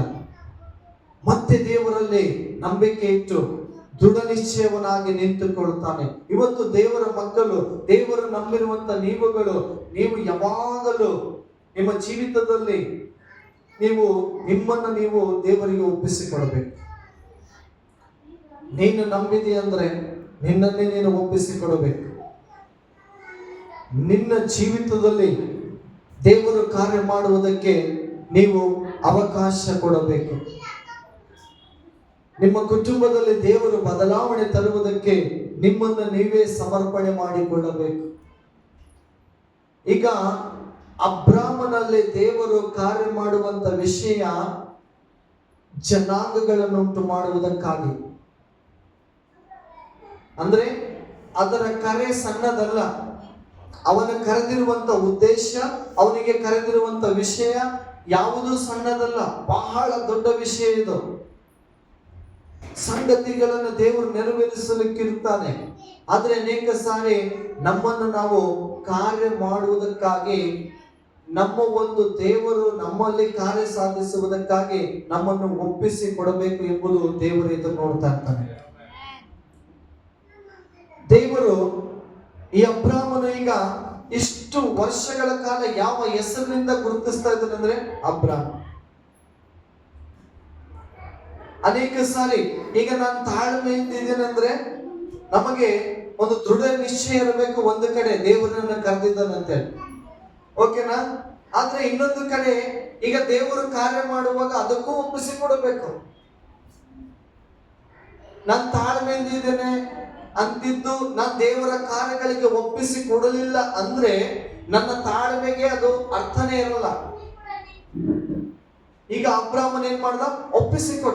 ಒಪ್ಪಿಸಿಕೊಟ್ಟಾದ ಮೇಲೆ ಅವರಿಗೆ ಬರುವ ಒಂದು ವರ್ಷದಲ್ಲಿ ಏನಾಯ್ತು? ಅವನಿಗೆ ಮಗು ಆಗ್ತದೆ. ದೇವರ ವಾಗ್ದಾನವನ್ನು ನೋಡ್ತಾನೆ. ಯಾವ ವಾಗ್ದಾನವನ್ನು ಕೇಳಿದನೋ ಅವನು ಆ ವಾಗ್ದಾನವನ್ನ ನೋಡ್ತಾನೆ, ಆ ವಾಗ್ದಾನವನ್ನ ಅನುಭವಿಸ್ತಾನೆ. ಆ ವಾಗ್ದಾನ ಪುತ್ರನನ್ನ ಅವನು ಅನುಭವಿಸುವವನಾಗಿರ್ತಾನೆ. ನಮ್ಮ ಜೀವಿತದಲ್ಲಿ ದೇವರು ಕೇವಲ ವಾಗ್ದಾನಗಳನ್ನ ಕೇಳುವುದಕ್ಕಾಗಿ ಮಾತ್ರ ಅಲ್ಲ, ಆ ವಾಕ್ಯಗಳನ್ನು ನೋಡುವುದಕ್ಕಾಗಿ ಅದನ್ನು ನಾವು ಅನುಭವಿಸಬೇಕಾಗಿಯೇ ಕರೆದಿದ್ದಾನೆ. ಜ್ಞಾನೋಕ್ತಿಯಲ್ಲಿ ನೋಡ್ರಿ, ಶಿಷ್ಟನೇ ದೇವರ ವಾಗ್ದಾನಗಳನ್ನು ಅನುಭವಿಸುವುದಕ್ಕೆ ಇರುವಲ್ಲಿ ಯಾವ ದುಷ್ಟನು ಅನುಭವಿಸುವುದಕ್ಕೆ ಇರ್ತಾನೆ ಅಂತ ಹೇಳಕ್ಕಾಗಲ್ಲ. ಅಂದ್ರೆ ದೇವರ ಮಕ್ಕಳು ದೇವರ ಕರೆದಿರೋದು ದೇವರ ವಾಗ್ದಾನಗಳನ್ನು ಅನುಭವಿಸುವುದಕ್ಕಾಗಿ. ಈಗ ನಾವು ಅನೇಕ ಸಾರಿ ಏನ್ ಮಾಡ್ತೇವೆ? ನಮ್ಮ ಪ್ರಾರ್ಥನೆ, ನಮ್ಮ ಒಂದು ದೇವರ ಅನ್ಯೋನ್ಯತೆಯನ್ನ ನಮ್ಮ ಜೀವಿತದಲ್ಲಿ ದೇವರ ಜೊತೆಗೆ ನಡೆಯುವಂಥದ್ದನ್ನು ನಾವು ಯಾವತ್ತೂ ಸಡಿಲ ಮಾಡಿಕೊಳ್ಳಬಾರದು ಆ ವಿಷಯದಲ್ಲಿ. ಈಗ ಅಬ್ರಾಮನ ಪ್ರಾರಂಭದಲ್ಲಿ ಏನು ಮಾಡುವಂತ ವ್ಯಕ್ತಿಯಾಗಿದ್ದನು? ವಿಗ್ರಹಾರಾಧನೆ. ಆದ್ರೆ ಇವನು ಯಾವುದನ್ನ ಆರಾಧಿಸ್ಲಿಕ್ಕೆ ಪ್ರಾರಂಭ ಮಾಡ್ತಾ ಇದ್ದಾನೆ? ದೇವರನ್ನ ಆರಾಧಿಸ್ಲಿಕ್ಕೆ ಪ್ರಾರಂಭ ಮಾಡ್ತಾ ಇದ್ದಾನೆ. ಈಗ ಅವನು ಮೊದಲು ಪ್ರಾರ್ಥನೆ ಮಾಡ್ತಾ ಇದ್ದದ್ದು ವಿಗ್ರಹಗಳಿಗೆ. ಈಗ ಅಬ್ರಾಮನು ಯಾರಿಗೆ ಮೊರೆ ಇಡ್ತಾ ಇದ್ದಾನೆ? ದೇವರಲ್ಲಿ ಪ್ರಾರ್ಥನೆ ಮಾಡ್ತಾ ಇದ್ದಾನೆ. ಈಗ ಅವನು ವಾಕ್ಯಗಳನ್ನ ಕೇಳಿಸಿಕೊಳ್ತಾ ಇದ್ದಾನೆ. ಅಂದ್ರೆ ಈಗ ಅವನು ಜೀವನ ಒಪ್ಪಿಸಿಕೊಟ್ಟಿರುವಂಥದ್ದು ದೇವರ ವಾಕ್ಯಕ್ಕಾಗಿ, ದೇವರಲ್ಲಿ ನಂಬಿಕೆ ಇಟ್ಟು ದೇವರ ಒಂದು ವಾಗ್ದಾನವನ್ನು ಅವನು ಕೇಳಿಸಿಕೊಂಡವನಾಗಿದ್ದಾನೆ. ಈಗ ದೇವರು ಅವನನ್ನು ಕರೆದ ಮೇಲೆ ಅವನನ್ನು ದೇವರು ಏನ್ ಮಾಡ್ತಾನೆ? ಅವನ ವಾಗ್ದಾನದಲ್ಲಿ ಅವನಿಗೆ ನಂಬಿಗಸ್ತಿಕೆಯನ್ನು ನೋಡಿ ದೇವರು ತನ್ನ ಪ್ರಮಾಣವನ್ನು ನೆರವೇರಿಸಿ ಕೊಡ್ತಾನೆ. ಈಗ ದೇವರು ಮಾತಿನಲ್ಲಿ ಪ್ರಾಮಾಣಿಕನಾಗಿದ್ದಾನೆ. ಅವನು ಆ ವಾಕ್ಯಗಳನ್ನು ನೆರವೇರಿಸಬೇಕಂದ್ರೆ ನಾವು ಅವನಿಗೆ ಆತನ ಕಾರ್ಯಗಳಿಗಾಗಿ ಒಪ್ಪಿಸಿಕೊಡಬೇಕು. ನಾವು ಪರಿಸ್ಥಿತಿಯನ್ನು ನೋಡಬಾರದು. ನಾವು ಯಾವುದೇ ಮನುಷ್ಯರನ್ನ ಅವಲಂಬನೆ ಮಾಡಿಕೊಳ್ಳಬಾರದು. ಯಾವುದೇ ಒಂದು ನಮಗಿರುವಂತ ಮೂಲ ವಿಷಯಗಳು, ಅದು ಯಾವುದೇ ಈ ಲೋಕದ ಒಂದು ಶ್ರೇಷ್ಠ ಸಂಪತ್ತಾಗಿರಬಹುದು, ಅದನ್ನು ಕೂಡ ನಾವು ಹತ್ತುಕೊಳ್ಳಬಾರದು. ಯಾಕಂದ್ರೆ ಇದು ಮಾಡುವುದಕ್ಕಿಂತ ಮುಂಚೆ ದೇವರ ಅಬ್ರಾಮನಿಗೆ ಭೌತಿಕವಾಗಿ ಬಹು ಐಶ್ವರ್ಯತನವನ್ನ ಕೊಟ್ಟಿದ್ರು, ಅದನ್ನು ಕೂಡ ಅವನು ಆತುಕೊಳ್ಳಲಿಲ್ಲ. ಅವನಿಗೆ ಎತ್ತು, ತನ್ನ ಕುರಿಗಳು, ಒಂಟೆ, ಆಡುಗಳು, ಇವೆಲ್ಲ ಐಶ್ವರ್ಯತನ ಇತ್ತು. ಆದ್ರೆ ಅಬ್ರಾಮನು ಅದು ಯಾವುದು ಕೂಡ ಆತುಕೊಳ್ಳಲಿಲ್ಲ. ಅದರ ಮೇಲೆ ಅವನಿಗೆ ನಂಬಿಕೆ ಇರಲಿಲ್ಲ. ಅವನ ಮನೆಯಲ್ಲಿರುವಂತ ಯಾವುದೇ ಒಂದು ವ್ಯಕ್ತಿಗಳ ಮೇಲೆ ಅವನು ನಂಬಿಕೆ ಇಡಲಿಲ್ಲ. ಆದ್ರೆ ಅವನು ದೃಢ ನಿಶ್ಚಯನಾಗಿ ನಿಂತದ್ದು, ಪೂರ ಭರವಸೆ ಇಟ್ಟದ್ದು ದೇವರ ಮೇಲೆ. ಯಾಕಂದ್ರೆ ದೇವರೇ ಅವನನ್ನು ಕರೆದಿದ್ದಾನೆ. ನಾನು ಹೇಳಲಿಕ್ಕೆ ಬರಲಿಕ್ಕಿಂತ ವಿಷಯ ಏನಂದ್ರೆ, ನಿಮ್ಮ ಜೀವಿತದಲ್ಲಿ ದೇವರು ಕಾರ್ಯ ಮಾಡುವುದಕ್ಕಾಗಿ ನಿಮ್ಮನ್ನು ನೀವು ಅರ್ಪಣೆ ಮಾಡಿಕೊಳ್ಳ್ರಿ. ನಿಮ್ಮ ಜೀವಿತದಲ್ಲಿ ದೇವರು ಕಾರ್ಯ ಮಾಡುವುದಕ್ಕಾಗಿ ನಿಮ್ಮನ್ನು ಒಪ್ಪಿಸಿಕೊಡ್ರಿ. ಮತ್ತು ನೀವು ಯಾವಾಗಲೂ ದೇವರ ವಾಕ್ಯಗಳನ್ನ ಮಾತನಾಡಿ. ನಿಮ್ಮ ಬಾಯಿಂದ ನೀವು ಏನು ಮಾತನಾಡಬೇಡಿ, ಪರಿಸ್ಥಿತಿಗಳನ್ನು ಮಾತನಾಡಬೇಡ್ರಿ. ನಿಮ್ಮ ಕರೆಂಟ್ ಸಿಚುವೇಶನ್ ಏನಾಗಿದೆ, ನಿಮಗೆ ಏನು ಅವಶ್ಯಕತೆ ಇದೆ, ನಿಮಗೆ ಯಾವುದು ನಿಮ್ಮ ಕಣ್ಣಿಗೆ ಅದು ಯಾವುದು ಪ್ರಬಲವಾಗಿ ಪ್ರೋತ್ಸಾಹಿಸ್ತಾ ಇದೆ, ಅದು ಮಾತನಾಡುವುದಕ್ಕಾಗಿ ಯಾವುದೇ ಯೋಚನೆ ಆಗಿರ್ಬೋದು, ಅದು ಯಾವುದು ಮಾತನಾಡದೆ ನೀವೇನ್ ಮಾಡ್ರಿ? ದೇವರ ವಾಕ್ಯಗಳನ್ನ ಮಾತನಾಡ್ರಿ. ದೇವರ ವಾಗ್ದಾನಗಳನ್ನ ಮಾತನಾಡ್ರಿ. ದೇವರ ಕರೆದಿರುವಂತ ದರ್ಶನವನ್ನು ನೀವು ಮಾತನಾಡಿ. ಯಾಕಂದ್ರೆ ಮನುಷ್ಯನು ತನ್ನ ಬಾಯಿಯ ಫಲವಾಗಿ ಬೇಕಾದಷ್ಟು ಸುಖವನ್ನು ಅನುಭವಿಸ್ತಾನಂತೆ. ನಿನ್ನ ಜೀವಿತದಲ್ಲಿ ದೇವರು ಕಾರ್ಯ ಮಾಡಬೇಕಂದ್ರೆ ನಿನ್ನ ಬಾಯಿಯ ಮಾತುಗಳು ಬಹಳ ಪ್ರಾಮುಖ್ಯತೆ. ಯಾಕಂದ್ರೆ ಮಾತು ಅದು ನೆರವೇರುವಂತದಾಗಿರ್ತದೆ. ಈಗ ನಿನ್ನ ಜೀವಿತದಲ್ಲಿ ಏನು ನೆರವೇರಿಸಿಕೊಳ್ಳುತ್ತೀಯೋ ಅದು ನಿನ್ನ ಬಾಯಿಯಲ್ಲಿಯೇ ಆಧಾರಗೊಂಡಿರುತ್ತದೆ. ಈಗ ಹೃದಯದಲ್ಲಿರುವಂತದ್ದೇ ಬಾಯಿಯೊಳಗೆ ಬರ್ತದೆ ಅಂತೇಳಿ ಸ್ವಾಮಿ ಹೇಳ್ತಾನೆ. ಸುವಾರ್ತೆ ಪತ್ರಿಕೆಯಲ್ಲಿ ಹೇಳಿದನ, ನಿಮ್ಮ ಹೃದಯದಲ್ಲಿರುವಂತದ್ದೇ ಬಾಯಲ್ಲಿ ಬರ್ತದೆ ಅಂತ. ಈಗ ನನ್ನ ಬಾಯಲ್ಲಿ ಏನು ಮಾತು ಬರ್ತಾ ಇದೆಯೋ ಅದು ನಿಮ್ಮನ್ನ ನೀವು ಗಮನಿಸಿಕೊಳ್ಳಬೇಕು. ನಾನು ಹೇಳ್ತಿದ್ದೇನೆ, ಇದು ಏನೋ ಬಹಿರಂಗವಾಗಿ ಎಲ್ಲರಿಗಾಗಿರುವಂತ ವಾಕ್ಯ, ಮತ್ತೆ ಇದು ಹೊರಗಡೆಯಿಂದ ತರುವಂತ ಬದಲಾವಣೆ ಮಾತ್ರ ನೀವು ನೋಡಬೇಡ್ರಿ. ಮೊದಲು ನಿಮ್ಮಲ್ಲಿ ನೀವು ಬದಲಾವಣೆ ಮಾಡಿಕೊಳ್ಳಬೇಕು. ಈಗ ನಾನು ಏನು ಮಾತನಾಡ್ತಾ ಇದ್ದೇನೆ ಅದು ವಾಕ್ಯ ಆಧಾರಿತವಾಗಿ ಇದೆನಾ ಅಥವಾ ಇಲ್ಲೋ, ನೀವು ಅದನ್ನ ಗಮನಿಸಬೇಕು. ಈಗ ನಿಮ್ಮ ಬಾಯಲ್ಲಿ ವಾಕ್ಯಗಳು ಬರಬೇಕಂದ್ರೆ ನಿಮ್ಮ ಹೃದಯದಲ್ಲಿ ಈಗ ಮೊದಲು ವಾಕ್ಯಗಳು ತುಂಬಿರಬೇಕು. ವಾಕ್ಯ ಇದ್ರೇನೆ ವಾಕ್ಯ ತೆಗಿಲಕ್ಕಾಗ್ತದೆ. ಅದಕ್ಕೆ ಒಂದು ಸಾಮ್ಯ ಹೇಳ್ತಾನೆ, ಒಬ್ಬನು ಒಳ್ಳೆಯ ಬೊಕ್ಕಸದಲ್ಲಿಂದ ಒಳ್ಳೆಯವುಗಳನ್ನ ಹೊರಗೆ ತರ್ತಾನೆ, ಕೆಟ್ಟವನು ಕೆಟ್ಟ ಬೊಕ್ಕಸಗಳಿಂದ ಕೆಟ್ಟದು ಹೊರಗೆ ಬರ್ತಂತೆ. ಈಗ ಹೃದಯದಲ್ಲಿ ಏನು ಇರ್ತದೋ ಅದೇ ಬಾಯಿಂದ ಹೊರಗೆ ಬರ್ತದೆ. ವಾಕ್ಯ ಇದ್ರೆ ತಾನೇ ಬಾಯಲ್ಲಿ ಬರಕ್ಕೆ. ಅದಕ್ಕೆ ನಿಮ್ಮ ಹೃದಯದಲ್ಲಿ ಈ ವಾಕ್ಯಗಳನ್ನ ತುಂಬಿಸಿಕೊಳ್ಳ್ರಿ. ಈ ವಾಕ್ಯದಲ್ಲಿಯೇ ಸಾಮರ್ಥ್ಯ ಇದೆ, ಬೇರೆ ಯಾವುದರಲ್ಲಿ ಇಲ್ಲ. ಇಬ್ರಿಯ ಪತ್ರಿಕೆಯಲ್ಲಿ ಹೇಳ್ತದೆ, ವಾಕ್ಯ ಸಜೀವವಾದದ್ದು, ವಾಕ್ಯ ಕಾರ್ಯ ಸಾಧಕವಾದದ್ದು, ವಾಕ್ಯ ಲೋಕದ ಇಬ್ಬಾಯಿ ಕತ್ತಿಗಿಂತಲೂ ಹದವಾದದ್ದು. ಅದು ಶರೀರ, ಪ್ರಾಣ, ಆತ್ಮ ಎಲ್ಲದ ಮಂಡಳಿಗಳಲ್ಲಿ ಕೀಲು ಮಜ್ಜೆಗಳನ್ನು ವಿಭಾಗಿಸುವಷ್ಟು ಮುಟ್ಟಿ ತೂರಿ ಹೋಗಿ ಕಾರ್ಯ ಮಾಡುವಂಥದ್ದು ಯಾವುದು? ವಾಕ್ಯ. ಈಗ ನಮ್ಮ ಶರೀರ, ಪ್ರಾಣಾತ್ಮದ ಯಾವುದೇ ಮಂಡಳಿಯಲ್ಲಿ ಕಾರ್ಯ ಸಾಧಿಸಬೇಕಂದ್ರೆ ಅದು ವಾಕ್ಯ ಮಾತ್ರನೇ.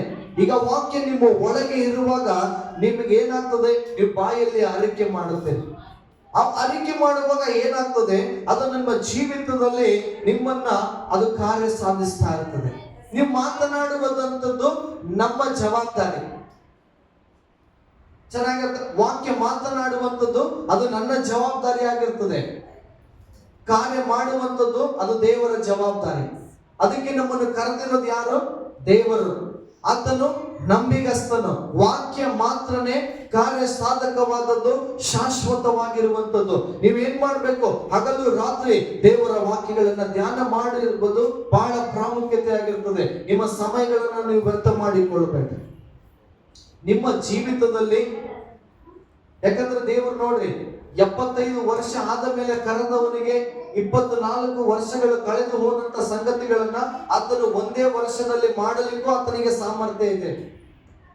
ವಯಸ್ಸಿನ ವಯೋಮಿತಿಯನ್ನ ಮಾಡಿಕೊಳ್ಳಬೇಡ್ರಿ. ನನ್ನಿಂದ ಏನಾಗ್ತದೆ? ಸಣ್ಣ ಮಕ್ಕಳಾಗಿರ್ಬೋದು, ಅವರು ಹಿರಿಯರು, ನೀವು ಯಾರೇ ಆಗಿರ್ಬೋದು, ನಿಮ್ಮ ವಯಸ್ಸಿನ ವಯೋಮಿತಿಯಲ್ಲಿ ದೇವರನ್ನ ನೀವು ಕಾರ್ಯಗಳನ್ನ ಮಾಡುವುದಕ್ಕೆ ಅವಲಂಬನೆ ಮಾಡಿಕೊಡಬೇಕು. ನೀವು ಯಾರೇ ಆಗಿರಲಿ ಆತನ ಕಾರ್ಯ ಸಾಧಿಸ್ತಾನೆ.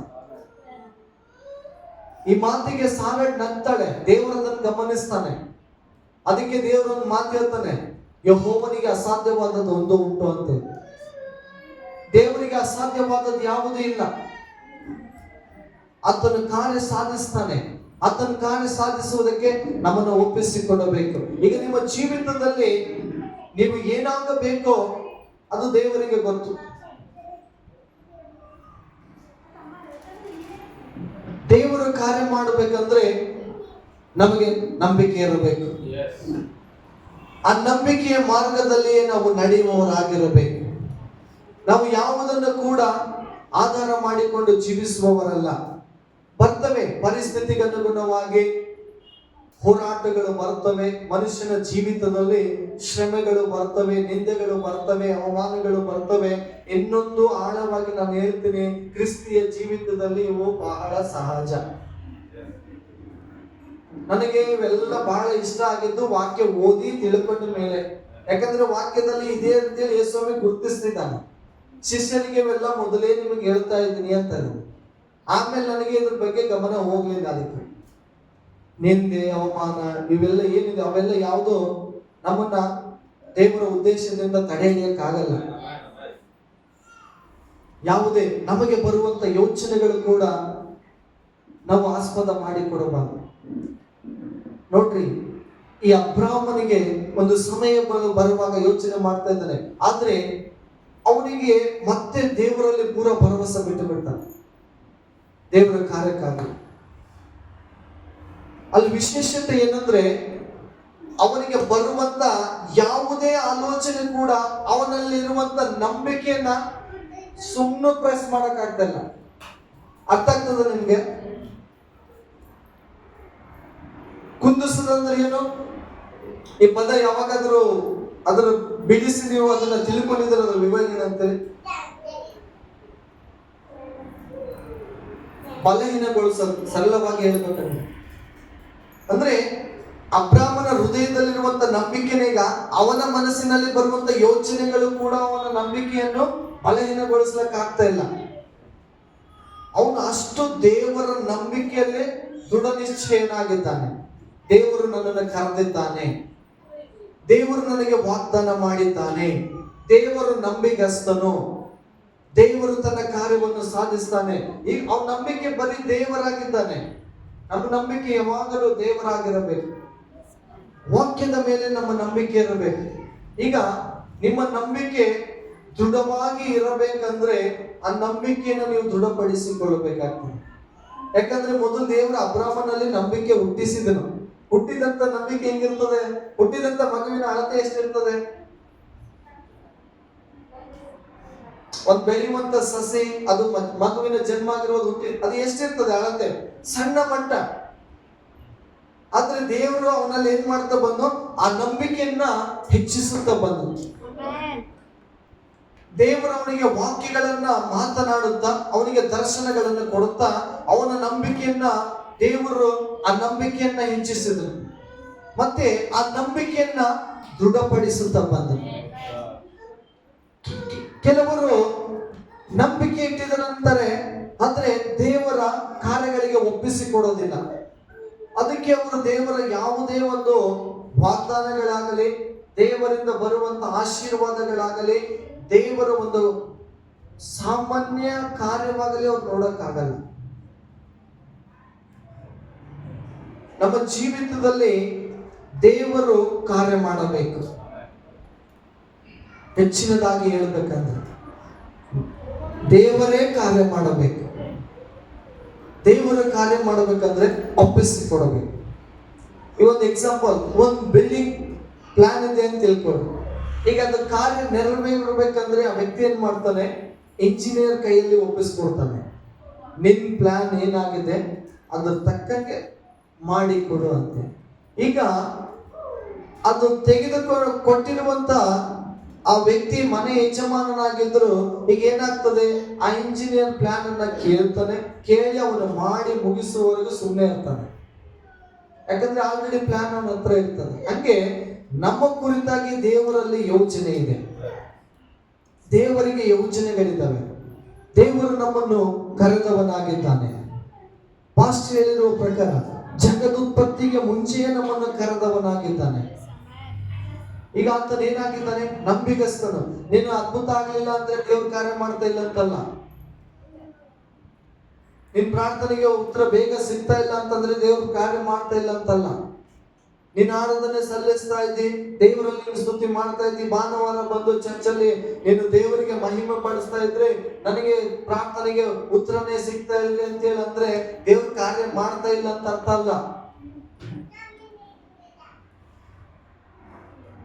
ದೇವರದೇ ಆದಂತ ಒಂದು ಸಮಯ ಇರ್ತದೆ, ದೇವರು ನೆರವೇರಿಸುವಂತ ಸಮಯ ಇರ್ತದೆ.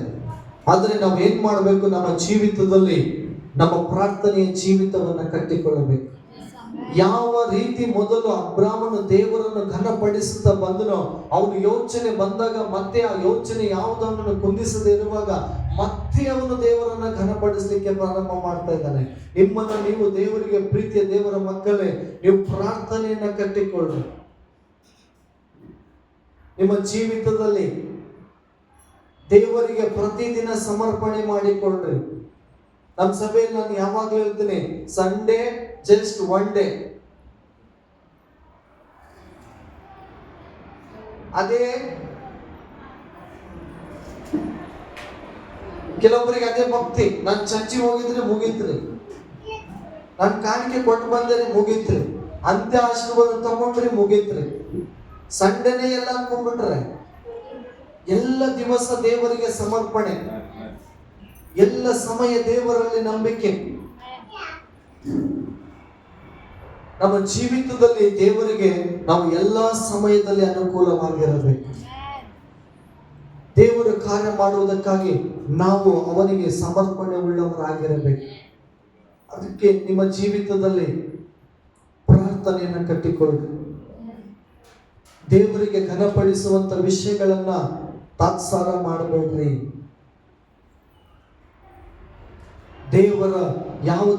ದೇವರ ಚಿತ್ತ ಏನಾಗಿದೆ ವಾಕ್ಯ ನಾವು ದೇವರಲ್ಲಿ ಪ್ರಾರ್ಥನೆ ಮಾಡಬೇಕು. ಅದು ಏನು ಸೂಚಿಸ್ತಂದ್ರೆ ನಾವು ದೇವರನ್ನು ಆತುಕೊಂಡಿರುವಂಥದ್ದು, ನಾವು ದೇವರ ಅನುಮತಿಯಲ್ಲಿ ನಾವು ದೇವರ ಜೊತೆಯಲ್ಲಿರುವಂಥದ್ದು. ನಮ್ಮ ಪ್ರಾರ್ಥನೆಯನ್ನು ನಾವು ಕಟ್ಟಿಕೊಳ್ಳಬೇಕು. ನಮ್ಮ ನಂಬಿಕೆಯನ್ನು ನಾವು ದೃಢಪಡಿಸಿಕೊಳ್ಬೇಕಂದ್ರೆ ನಾವು ಯಾವಾಗಲೂ ದೇವರ ವಾಕ್ಯಗಳನ್ನು ಧ್ಯಾನ ಮಾಡಬೇಕು. ನಿಮ್ಮ ನಂಬಿಕೆಯನ್ನು ನೀವು ಬಲಗೊಳಿಸಿಕೊಳ್ಳಿ. 100 ವರ್ಷದಲ್ಲಿ ಮೃತ ಚರ್ಮದಲ್ಲಿರುವಂತ ಅಬ್ರಾಮನ ಒಂದು ಜೀವಿತದಲ್ಲಿ ಅಬ್ರಾಮನಿಗೆ ದೇವರು ಕಾರ್ಯ ಸಾಧಿಸ್ತಾನಂದ್ರೆ ಯೋಚನೆ ಮಾಡ್ರಿ, ನಮ್ಮಲ್ಲಿ ಏನು ಕೊರತೆ ಇದೆ ಅಂತೇಳಿ. 100 ವರ್ಷದವನಿಗೆ ಮಗು ಆಗ್ಲಿಕ್ಕೆ ಸಾಮೂಹಿಕವಾಗಿ ಸಾಧ್ಯನಾ? ಆಂಟಿಯವರಿಗೆ ಈ ಮೆಡಿಕಲ್ ಫೀಲ್ಡ್ ಅಲ್ಲಿ ಚೆನ್ನಾಗಿ ಗೊತ್ತಿರ್ತದೆ.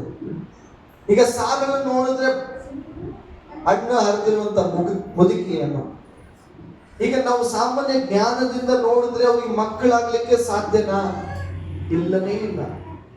ಆದ್ರೆ ದೇವರು ಕರೆದಿದ್ದು ಅದಕ್ಕೆ ಅವನ ವಾಕ್ಯದ ಆಧಾರದ ಮೇಲೆ. ಈಗ ನೆರವೇರಿಸುವಂಥದ್ದು ದೇವರೇ, ಕಾರ್ಯ ಮಾಡುವಂಥದ್ದು ದೇವರೇ. ಈಗ ಅಬ್ರಾಮನ್ ಏನ್ ಮಾಡ್ಬೇಕು? ನಂಬಬೇಕು. ಈಗ ನಾನು ನಂಬಿಕೆ ಇಟ್ಟಿದ್ದೇನೆ ಅಂತೇಳಿ ನನ್ನ ಬಾಯ ಮಾತುಗಳು ಅಪನಂಬಿಕೆ ಆಗಿರಬಾರದು. ನಾನು ನಂಬಿಕೆ ಇಟ್ಟಿದ್ದೇನೆ ಅಂತೇಳಿ ನಾನು ಪ್ರಾರ್ಥನೆ ಮಾಡದೇ ಇರಬಾರ್ದು.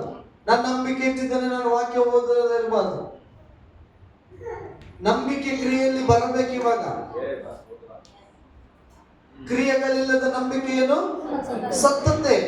ಸತ್ತವ ದೇಹ ಏನಾದ್ರೂ ಮಾಡ್ಲಿಕ್ಕೆ ಸಾಧ್ಯನಾ? ಇಲ್ಲ. ಈಗ ಅದರಲ್ಲಿ ಜೀವನೇ ಇಲ್ಲ. ಈಗ ನೀವು ನಂಬಿದೆ ಅಂತೇಳಿ ನೀವು ಕಾರ್ಯರೂಪದಲ್ಲಿ ಇಲ್ಲ ಅಂದ್ರೆ ಅಲ್ಲಿ ದೇವರು ಕಾರ್ಯ ಮಾಡ್ಲಿಕ್ಕೆ ಆಗಲ್ಲ. ಅದಕ್ಕೆ ಅಬ್ರಾಮನು ಕ್ರಿಯೆ ಮಾಡುವವನಾಗಿದ್ದು, ಅವನು ನಂಬಿದನು ಕಾರ್ಯ ಮಾಡುವವನಾಗಿದ್ದು. ಏನ್ರಿ? ಅವನು ನಂಬಿದನು, ಅವನು ಕಾರ್ಯ ಮಾಡುವವನಾಗಿದ್ದನು. ಬೈಬಲ್ ಅನ್ನು ಓದ್ರಿ, ಅವನು ಯಜ್ಞ ವೇದಿಯನ್ನು ಕಟ್ಟಿ ದೇವರನ್ನು ಆರಾಧಿಸ್ತಾ ಇದ್ದಾನೆ, ಸಮರ್ಪಣೆ ಮಾಡಿ ಕೊಡ್ತಾ ಇದ್ದಾನೆ, ದೇವರು ತೋರಿಸಿದಂತ ಮಾರ್ಗದಲ್ಲಿ ನಡೀತಾ ಇದ್ದಾನೆ. ಅಂದ್ರೆ ವಾಕ್ಯವನ್ನು ಅನುಸರಿಸ್ತಾ ಇದ್ದಾನೆ. ನಿಮ್ಮ ಜೀವಿತದಲ್ಲಿ ನೀವು ಪ್ರಾರ್ಥನೆ ಮಾಡುವವರಾಗಿರಬೇಕು. ನೀವು ದೇವರನ್ನ ದಿನಾಲು ಆರಾಧಿಸುವವರಾಗಿರಬೇಕು ಸಮರ್ಪಣೆಯಾಗಿ. ಮತ್ತು ನೀವು ದೇವರ ವಾಕ್ಯವನ್ನು ಅನುಸರಿಸಿ ನಡೆಯಬೇಕು. ಈಗ ನೀವು ದೇವರ ವಾಕ್ಯವನ್ನು ನಂಬುವುದಾದರೆ ನೀವು ಪ್ರಾರ್ಥನೆ ಮಾಡುವವರಾಗಿರ್ತೀರಿ. ನೀವು ವಾಕ್ಯವನ್ನು ನಂಬುವುದಾದರೆ ನೀವು ದೇವರ ವಾಕ್ಯವನ್ನ ಅನುಸರಿಸಿ ನಡೆಯುವವರಾಗಿರ್ತೀರಿ. ಈಗ ನೀವು ದೇವರ ಮೇಲೆ ನಂಬಿಕೆ ಇರುವುದಾದರೆ ನೀವು ದೇವರನ್ನ ಆರಾಧಿಸುವವರಾಗಿರ್ತೀರಿ. ಈ ನಂಬಿಕೆಯ ಕಾರ್ಯದಲ್ಲಿ ನೀವೇನಾಗಿರಿ, ನೀವು ಘನಪಡಿಸ್ತಾ ಇರ್ರಿ. ಯಾವಾಗಲೂ ಕಾರ್ಯ ಮಾಡುವುದಕ್ಕೆ ಅವನಿಗೆ ಬಿಟ್ಟು ಬಿಡಿ. ಅದನ್ನು ಯಾವ ಸಮಯದಲ್ಲಿ ಮಾಡ್ತಾನೋ ಆ ಸಮಯವನ್ನ ದೇವರು ಮಾಡಿ ಮುಗಿಸ್ತಾನೆ. ಯಾವುದಕ್ಕಾಗಿ ಕರೆದಿದ್ದನೋ ಅದನ್ನು ನೆರವೇರಿಸ್ತಾನೆ.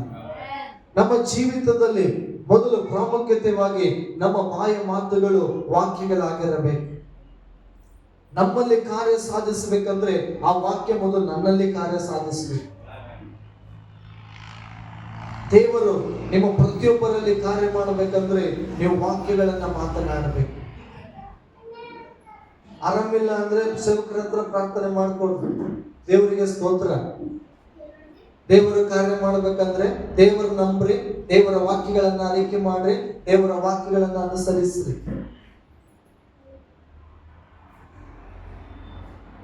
ನಿಮ್ಮ ಜೀವಿತದಲ್ಲಿ ದೇವರ ಮಹಿಮೆಯನ್ನು ನೋಡುವವರಾಗಿರಿ. ನೀವು ದೇವರ ಕಾರ್ಯಗಳನ್ನು ಅನುಭವಿಸುವವರಾಗಿರಿ. ಈಗ ನಿಮ್ಮನ್ನು ಯಾರು ಕರೆದಿದ್ದಾರೆ? ನಾವು ಏನು ಅನುಭವಿಸ್ತಾ ಇದ್ದೇವೆ? ನಾವು ಏನು ಮಾತನಾಡ್ತಾ ಇದ್ದೇವೆ? ನಾನು ಯಾವುದನ್ನ ಅನುಸರಿಸಿ ನಡೀತಾ ಇದ್ದೇನೆ? ನನಗೆ ಬರುವಂತ ಆಲೋಚನೆನ ಅಥವಾ ಬೇರೆಯವರು ಕೊಡುವ ಸಲಹೆಗಳನ್ನ ನಾನು ಅನುಸರಿಸಿ ನಡೀತಾ ಇದ್ದೇನಾ?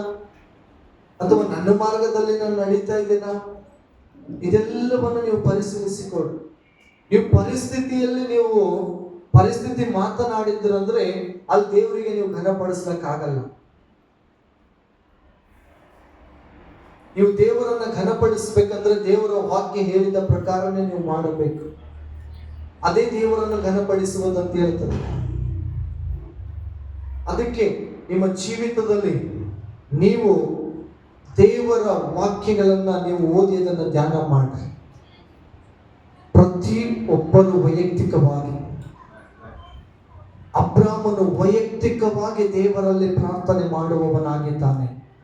ಅವನು ವೈಯಕ್ತಿಕವಾಗಿ ದೇವರನ್ನು ಆರಾಧಿಸುವವನಾಗಿದ್ದಾನೆ. ವೈಯಕ್ತಿಕವಾಗಿ ದೇವರಲ್ಲಿ ಸಮರ್ಪಣೆ ಉಳ್ಳವನಾಗಿದ್ದಾನೆ. ದೇವರಿಗೆ ವೈಯಕ್ತಿಕವಾಗಿ ಅವನು ಕಾರ್ಯ ಮಾಡುವುದಕ್ಕಾಗಿ ಒಪ್ಪಿಸಿಕೊಡ್ತಾ ಇದ್ದಾನೆ.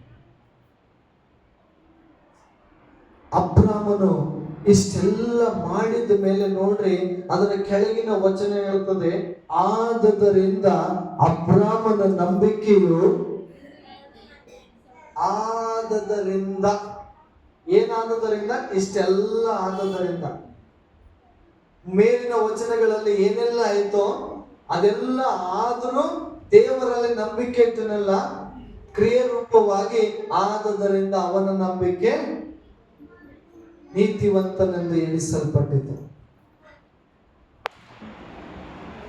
ದೇವರಿಗೆ ನಂಬಿಕೆ ಇಲ್ಲದೆ ಮೆಚ್ಚಿಸುವುದು ಅಸಾಧ್ಯ. ಪ್ರೀತಿಯ ದೇವರ ಮಕ್ಕಳು, ಚೆನ್ನಾಗಿ ಅರ್ಥ ಮಾಡ್ಕೊಳ್ರಿ. ನೀವು ಏನು ಕೊಟ್ಟಿದ್ದು